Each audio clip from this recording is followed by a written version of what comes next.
This should.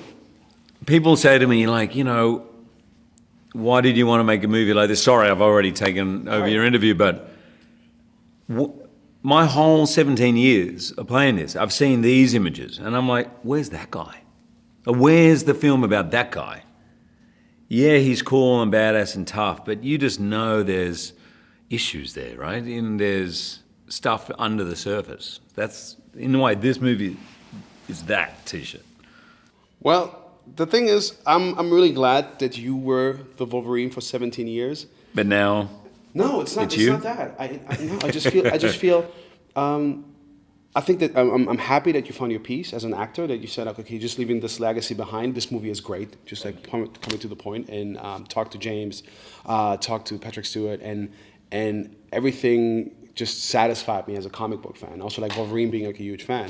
So I personally feel sorry for the next guy who's supposed to play Wolverine. I mean, any kind of advice that you would give him, because who says it's going to be a guy?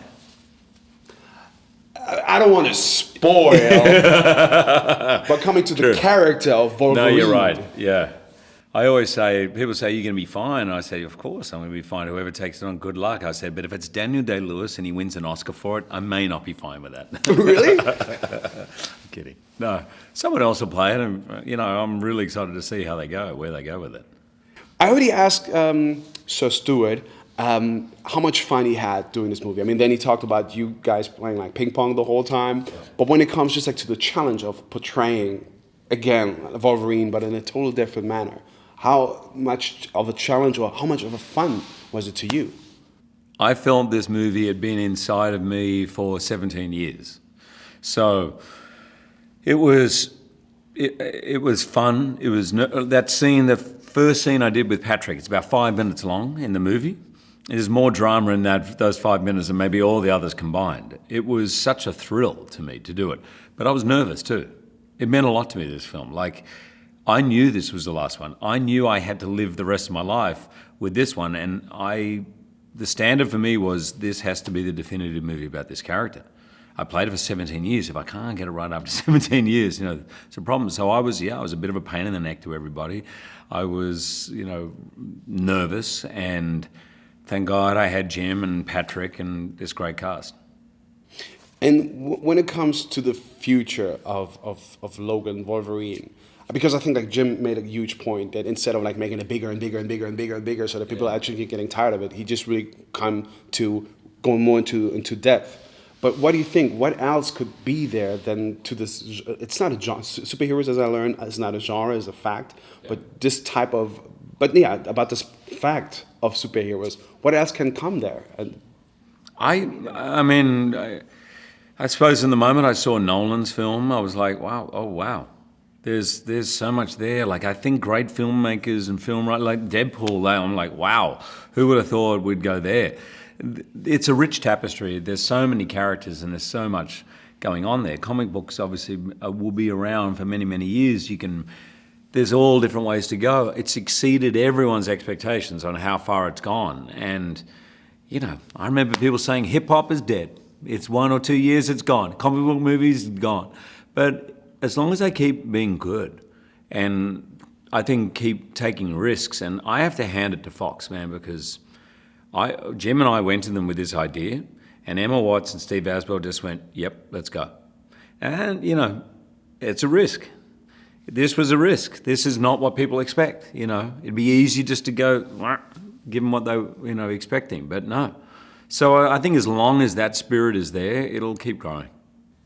But once again, because you just mentioned Deadpool, you said this is the last time that you were playing Wolverine, but never, ever there would be a chance if like someone like a Ryan Reynolds says like, we are working on Deadpool 2, 3, that would be kind of nice if you just would come in. Would that something be where you to 100% could say like, I wouldn't do it? Yeah, I'm done.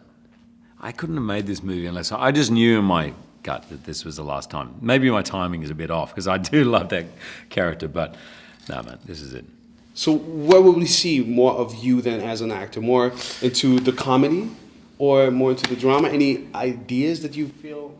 I really want to do, to be honest, I've been doing theatre all along. You may not have known it, but I do theatre and I do other stuff and different types of movies. I'm really excited actually not knowing. It's a weird place for me to be.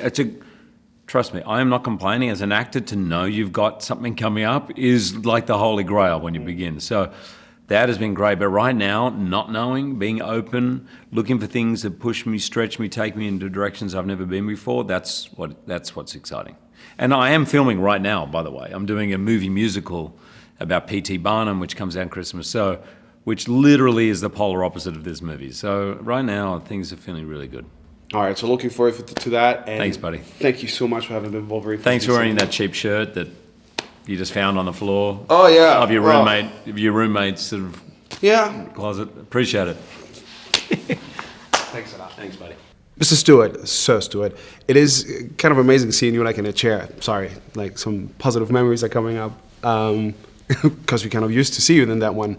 But to be honest, how much fun must you have had within this production?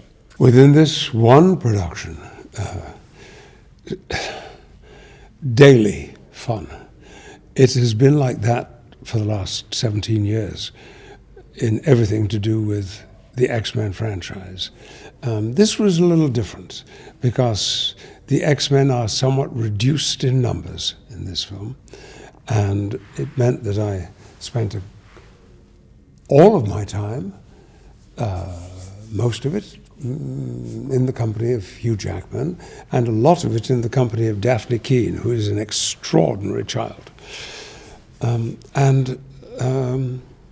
I made a very smart move early on and bought a table tennis table, which we installed in one of the sound stages in New Orleans where we were filming. And it meant that when the camera stopped rolling, we could attack a ping pong ball.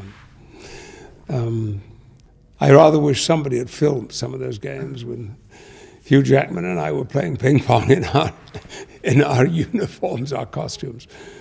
There must be some behind the scenes footage anyway of that. The thing is, like, I just went through your references on IMDb, and I realized like the first thing that came up was like a 1964, like a TV show back then. And then also knowing that you were part of the Royal Shakespeare Company. What is it for you being actually still someone who is so highly attractive to also like a multi-generation crowd that is into video games, which is into cartoons, which is into superheroes, all of these kind of things. What is it that is fascinating to you, or do you consider it actually all on the same level? The fascination, I think, centers on the opportunities brought about by diversity. From the very beginning of my career, I was thrown into a world of contrast. My first job was working in what in the UK we call weekly rep, which meant that we did a different play every Monday night for a week, and we had 5 days to rehearse the next play in. So I was constantly crashing from one kind of person to another, different types of writing, different genre, and I loved that. And it's maybe the greatest good fortune of my career that has only expanded and grown as time has gone by. So some years ago, I discovered, thinking it would never come my way, the world of comedy in film and on stage. And yet here I am working with Seth MacFarlane and Ricky Gervais and doing sketches on the Colbert Show. It feels a little bit like a miracle, actually. And we love you for that.